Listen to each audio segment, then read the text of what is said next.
Once again, we back, y'all. We back, y'all. This is movie edition. You heard? Right. Movie. We in a movie theater right now. This is movie edition. I was just asking. Hold on, before I even start, y'all know Biggs. Biggs, say what's up to the people. We here, man. It's another episode. 4Wings and a Soda. You heard? I was just asking Biggs like where he was when Shotters came out. You know what I'm saying? Because you know that's a legendary movie. That's a fact. Well, you know that's a legendary movie. So I was asking Biggs like, you feel me? 2002 when it came out. I remember how I seen it first. I was in junior high school. I just left elementary. And wait. You seen it? Because it didn't come out in the movie theater. No, it came DVD. It was DVD, right. My pops came in with the DVD. And we was all watching. I remember watching. We was in the room just watching it. And I'm like, oh shit, this is something totally new. Take the what and lead the what? That was my shit. I'm telling you, it was revolutionary. When I first seen it, I was quiet. And then the second time I watched it was at my man's Gary's house. Okay. We went to his house, and then it got hot so much that they started calling me Biggs. In junior high school and in high school, that's how I got my name. Right. I got it from that. I got it from that movie, bro. Wow, that's crazy. You got your name Biggs from the movie Shotters. That's crazy. The same way and everything. Yo, did you know DJ Khaled's in that movie? Yeah, bro. Yo, DJ Khaled been around a long. I've been told people Khaled is invested in the reggae and dancehall scene. Khaled been around a long time, bro. A long time. That's crazy. Big how Khaled. DJ Khaled's in Shotters. Wyclef. What? They did their thing. Facts. Shotters, legendary movie. Classic. Legendary classic. You understand what I'm saying? Another one too is Belly, because I be passing through the hood certain spots. Belly is a hood classic. What I don't like about Belly, and I don't like about Belly, and this my man's too. This my man's too. You heard? What I don't like about Belly is when AZ let Nas get popped at the end. Like, you seen them on the Ave together. They was on the Ave chopping it up outside the barbershop. And then he said, yo, son, I gotta go. Why you ain't tell Nas niggas was about to gun him down? Like, I ain't like that scene. I ain't like that scene in Belly. Even though, you feel me, that's my shit right there. But that scene right there, I wasn't feeling that. Because I'm like, ain't that AZ? Sus. Yeah, sus. AZ and Nas, they best friends in real life and in the movie. But in the movie, you feel me? He seen niggas coming after Nas, and he says, yo, I gotta go, done. Gotta go. Like, hold up. You ain't about to tell Nas niggas is about to pop his ass. Like, that shit was crazy. But I ain't gonna front. Belly got one of the best intros ever. Yo, I swear to God. Belly got the best intro to a movie ever. Like, yo, it's bro, to the point where Hollywood can't even get something better. It's a fact. It's to the point like, bro, I ain't gonna front. One day, I want to reenact that scene. I always thought about reenacting that scene. I swear to God. Classic scene. Since I was a little nigga, I always thought about reenacting the intro to Belly. When they ready, I'm ready, I'm ready. The club, the colors, the eyes. Come on, bro. The way it flashed up on the clothes. I ain't gonna front. Whoever produced Belly, especially the intro, whoever came up with that Hype Williams. That was Hype Williams? Hype Williams. Shout out to fucking Hype Williams, because I ain't gonna front that beginning, you still haven't seen an intro like that. Still one of a kind. If y'all got any intros if y'all think any intro match up to Belly intro, let me put it in the comments. Let me know, because I don't think so. I don't think no intro can top the Belly intro, how they walk it. Nah, that shit was too hard. The Belly intro made you feel like when you watching it at home, it made you feel like you was in something special too. That's a fact. Because your whole environment changed because of what's on the TV. That's a fact. When you watching the movie, you look behind you like, oh, that's a fact. That's a fact. You're right. Yeah. You're right. Belly. Nothing. No move like that. Nah. What makes it even ill? As a young nigga, bro? I ain't even gonna lie. I always went through Jamaica Estates looking for that White House. That White House DMX had in the movie. They said it was Jamaica Estates, nigga. Looking for that house? I'm looking for that house. I'm looking for Ox House. Ox House. I'm looking for Nas House. Like, I'm looking for the barbershop that almost got shot outside. No, the barbershop that was on Jamaica. That was Coliseum Block. That was on Jamaica Ave. Okay. But you know when they was walking down Linden, I think that was Cambria. When they was walking down Linden and they met up in the shop, and he's like, "Yo, let's go to Africa, B. I'm trying to change my life and all." You just said something, bro. Today, I was on the Ave, bro. I was driving to the Ave, as a matter of fact. The Ave. You know, you remember Merrick, like Bricktown and all that? Yeah. Yo, bro, remember how, like, one side you got the car washes and shit and all that? Yep. And the other side you got is just blocked off, like, buildings? Bro, those are all metropolitan buildings now. They took the barricades and all that shit off. Bro, they're trying to turn over here into a metropolitan. They call it downtown Jamaica. Bro. Downtown Jamaica. Bro, I was on the Ave, bro. My brother and I was on the Ave. We just walking. I'm like, yo, bro, I would love to lock in with a show and just walk the Ave in the winter. Cause that was a vibe, bro. And I'm looking how the Ave changing right now. And I'm Biggs took it back to before high school. Niggas said walk down the Ave with your shorty. We used to do that at 12 years old. We was doing that. Walking down the Ave with our shorty. That's something special you would do. What? That's a fact. Walk down the Ave with your shorty. That's a fact. You walk down the whole Ave and you bust the turn on the Coliseum block. That's a fact. Yeah, bro, it's all different now, bro. A lot of the stores are shut down, and there's a lot of big buildings over there. They about to, yo, bro, I seen a Starbucks in the hood. No, I think right there on Merrick and Basie next to the Checkers. I think the Collie block. I think they turning all those to high-rise apartments. I think so. I think so. Like, give it about 5 years. Shit gonna be totally different.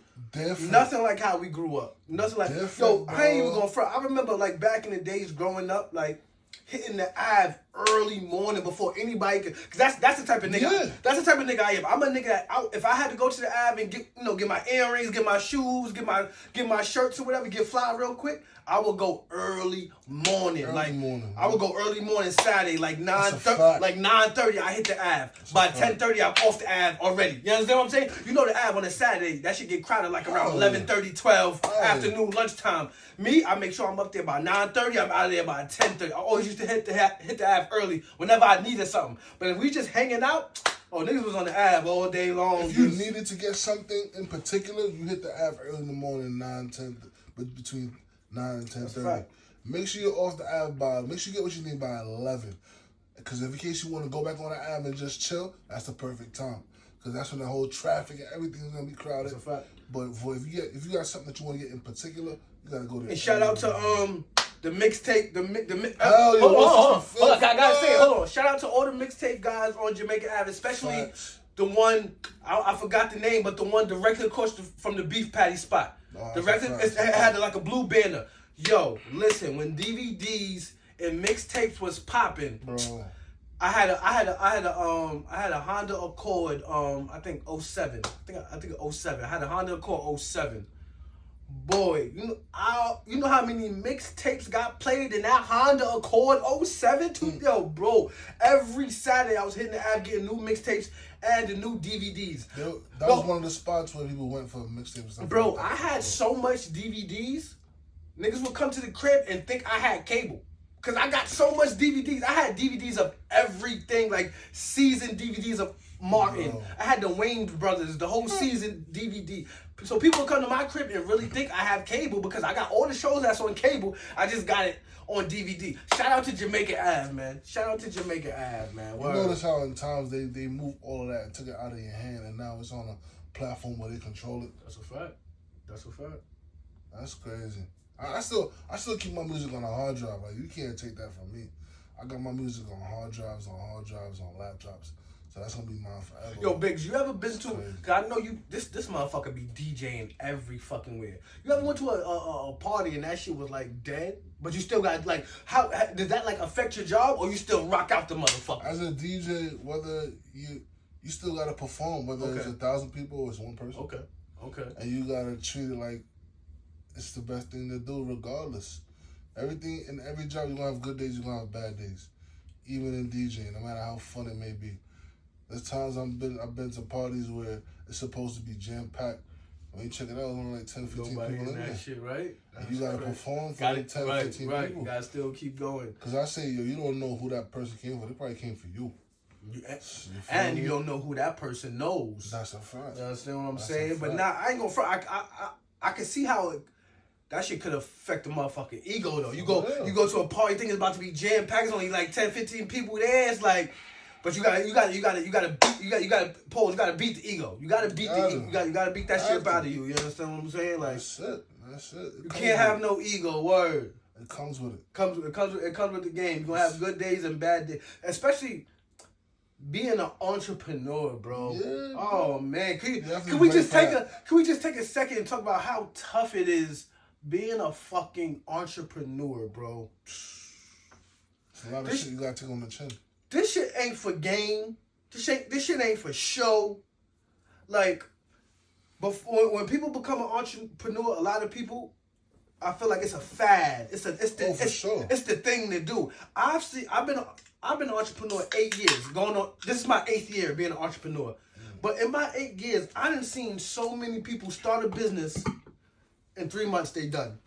I done seen that so many times. People start a business, 3 months they're done.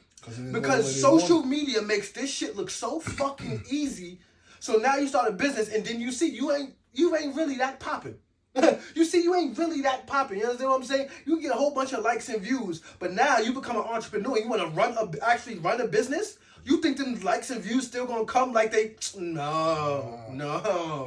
Entrepreneurship is the pause. That's the long game. You feel me? You playing the long game when you go entrepreneurship. You understand what I'm saying? Because it's days, it's weeks, it's months where you don't know where your next check is coming from. You don't know when that next payday is coming from. You just have to keep fucking going. Like I said, I'm on year 8. What year you want to be an entrepreneur DJ? Since 2008. No, so when all right, so boom. Let me put it like this. So 2028 gonna make it 20 years. So we got 2025 right now. Yeah. So that's probably like, 17 as an entrepreneur? Years. Yeah, I mean, since 2008. As soon as I left high school, remember, I told you, it was son in high school that kind of boosted me up to be a DJ. He said he was a DJ, and then he tried to make me sound like I was a fake DJ. And I was like, all right, now I'm going to be a serious DJ. So let me ask you, so when did you get your first payment as an entrepreneur? That was 08? Because if it was 08, bro, 2009. Okay. 2008, I was more on the radio, like internet radio. Internet radio was hot. Nah, that's a fact. Download apps. I remember the internet radio. That's BlackBerry, a fact. all that. That was a wave. You feel me? That's a fact. So I was on the internet radio a lot, and then I met a lot of people, and they heard me, and they was like, "Yo, we want you to play in person."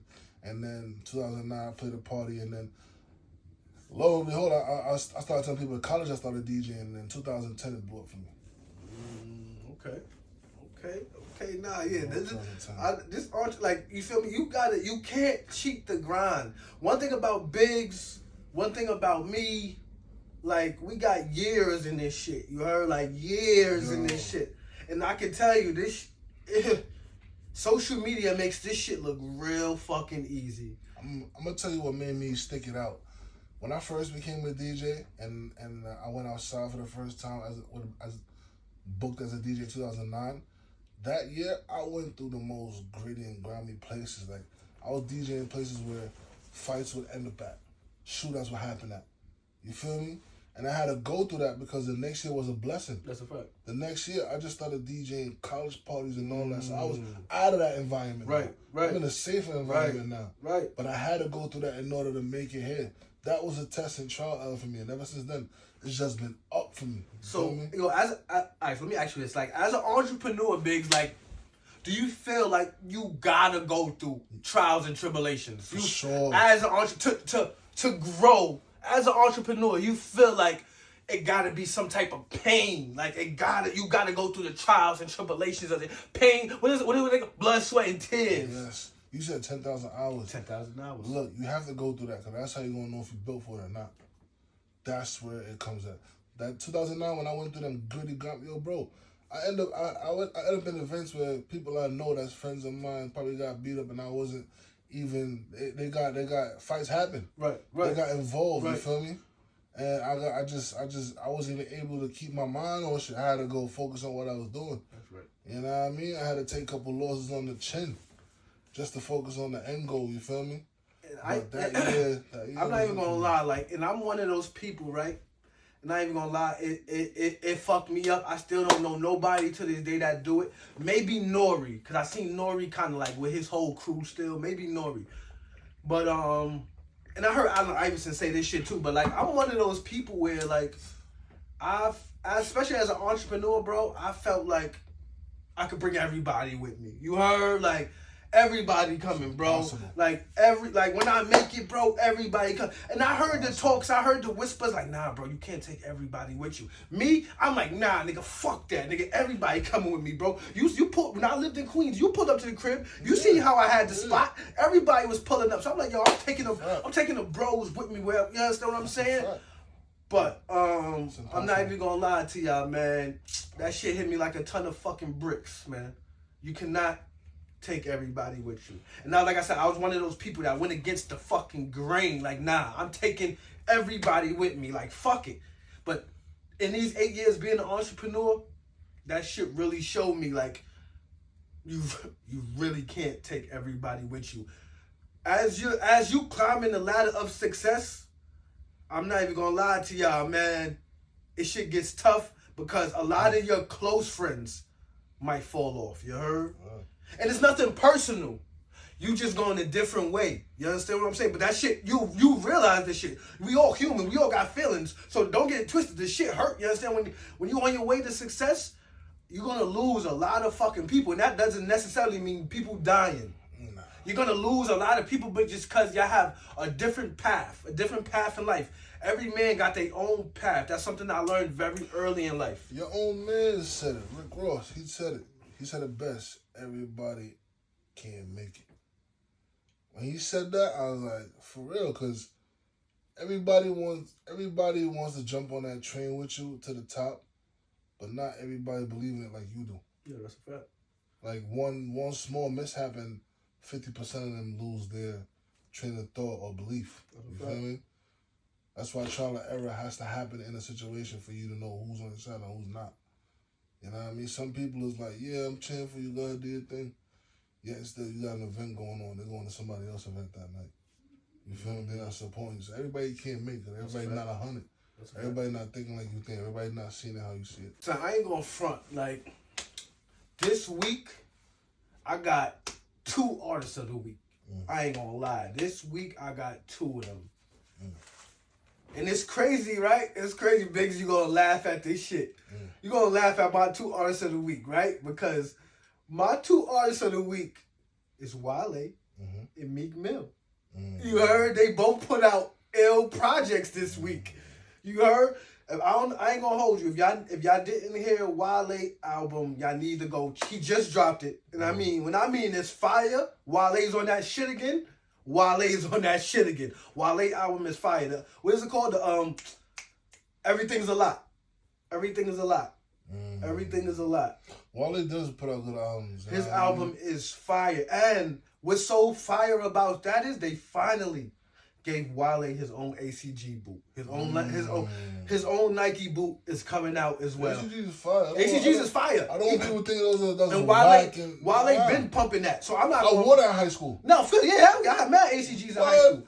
I feel like Wale should have been got his just dues when it comes to the ACGs, when it comes to the Nike boots. Yeah. But everything happens with timing, and Wale is now dropping. He got his own Nike boot. That's fire. I definitely got to cop up. Wale, listen, if you watching this, just send them over. That's what I'm saying. Like, we support you, brother. If you watching this, just send the boots over. You understand? I'll wear a size 10 and just send them over, bro. Size 1.5. Yeah, you understand what I'm saying? But my other artist of the week, Meek Mill, he dropped a 4-pack of some indie pack. Yes, sir. Some strong shit, man. Some gas. Meek Mill dropped a 4-pack of some gas, bro. All y'all, listen, I don't like y'all that 1 minute y'all say something bad about Meek, then he drops some shit. 1 minute y'all got something good. I don't like y'all. Don't try to be like DJ Academics, because me and DJ Academics, we gotta talk too. Because I don't like how you be treating Meek. But Big said they cool now, so we'll see. You understand? But DJ Academics always trying to play Meek.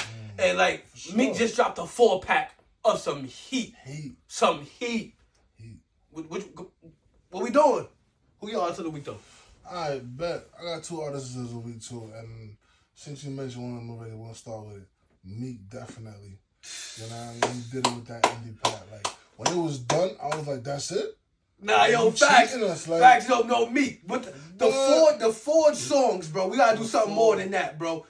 You guys, but honestly, that's how it's supposed to be. You see, you want more songs. You like, where's Sack? What? That's how it's supposed to be. He got you feeding for the more. Like, hold on, wait, where the songs at? Only 4 songs? Meek is one of one. Like, he's incredible. Like, I tell people all the time, Meek is a legend. Y'all just follow the hype that comes on social media. I hate that shit. And y'all become gullible and y'all feed into everything. I hate that shit. And when you check it out, it's not even facts. I hate that shit. And I'm gonna give you a prime example. And DJ Academics, I've been watching this man. I've been watching DJ Academics for a minute. Since like 2015, I've been watching DJ. And don't get it twisted. A lot of people hate DJ Academics, but I don't hate DJ Academics. He speaks.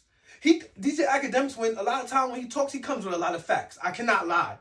He comes with the proof and all that. But it's just a certain aspect I think he missing because he been in that room his whole career. Like, he ain't really step outside to see. So even when he was beefing with Meek, he like, oh yeah, I won the battle. It's like, what battle did you win? Because Meek be shutting down the block when he come outside.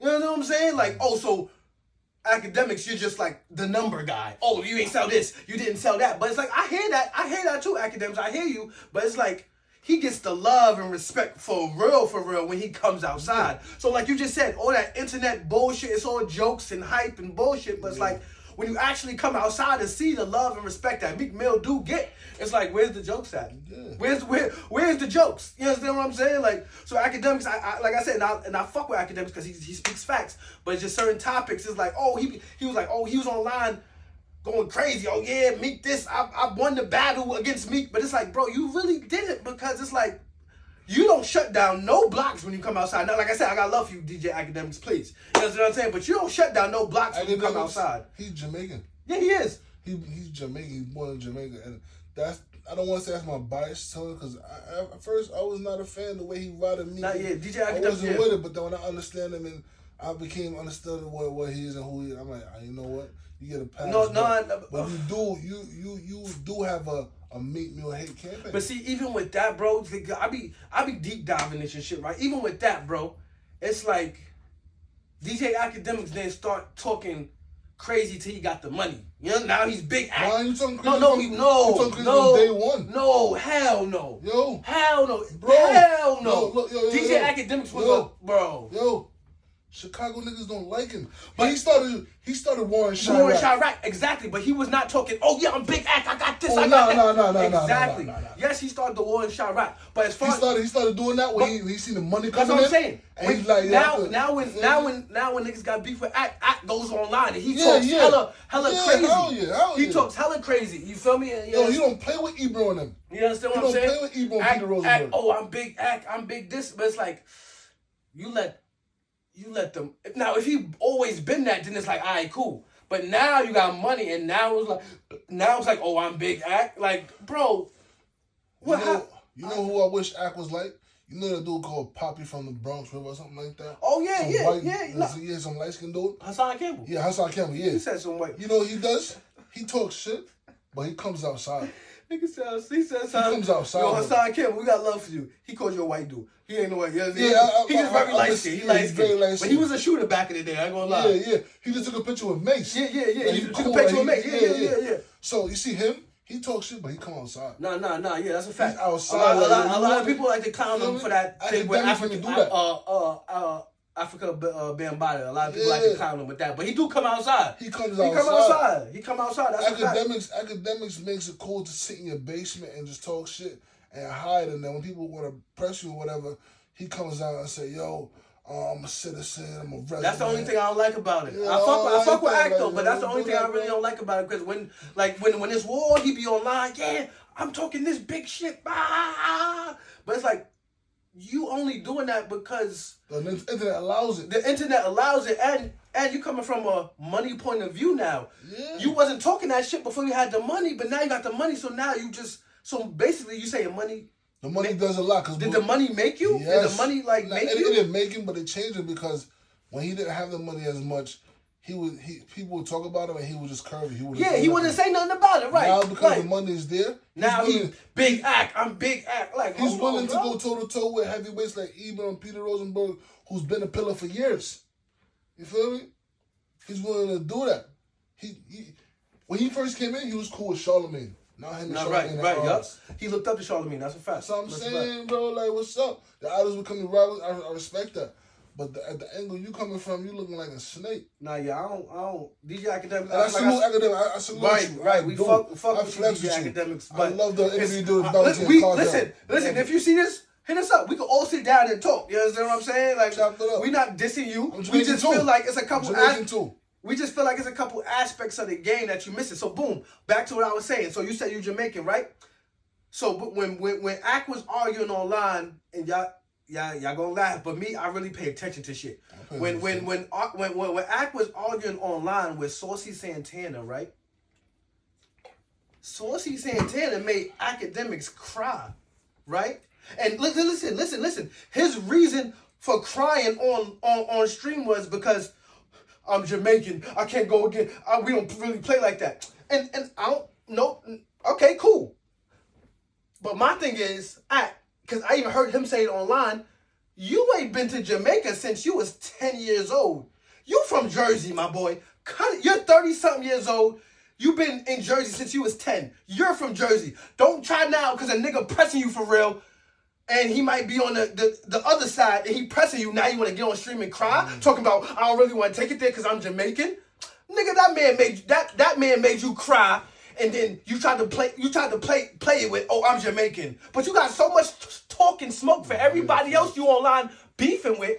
But when it came to Saucy Santana, the man is online crying, like literally crying, saying I'm Jamaican. I can't. We don't really play. I can't do nothing about. Hold on, bro. You ain't been to Jamaica since you was 10. You said that. You live in Jersey. You're from. You've been there as a recent. You spent most. Hold on, I'm gonna get there. You spent most of your life in Jersey, and like Biggs just said, he been there as a recent. So everything I'm talking about was before he went to go see Movado in Jamaica. Trust me, bro. I'm tuned in. I remember he just went back. He went to the concert and all that. Cartel, and then he went to Bounty in Brooklyn. Right. You understand what I'm saying? So he did just go back to Jamaica, but before Saucy Santana made him cry, it was no Jamaica visits. He said the last time he been to Jamaica, he was 10. So therefore, most of your life was spent in New Jersey. Don't play that I'm Jamaican things now that if somebody want to get it on with you and he might be from the other side. I can't fight him because I'm Jamaican and we don't play like that. Nah, bro. That's why I like that. Here's my take on that. My thing is, I understand the point of view he's coming from because, in this particular place, certain people have rights. You know what I mean?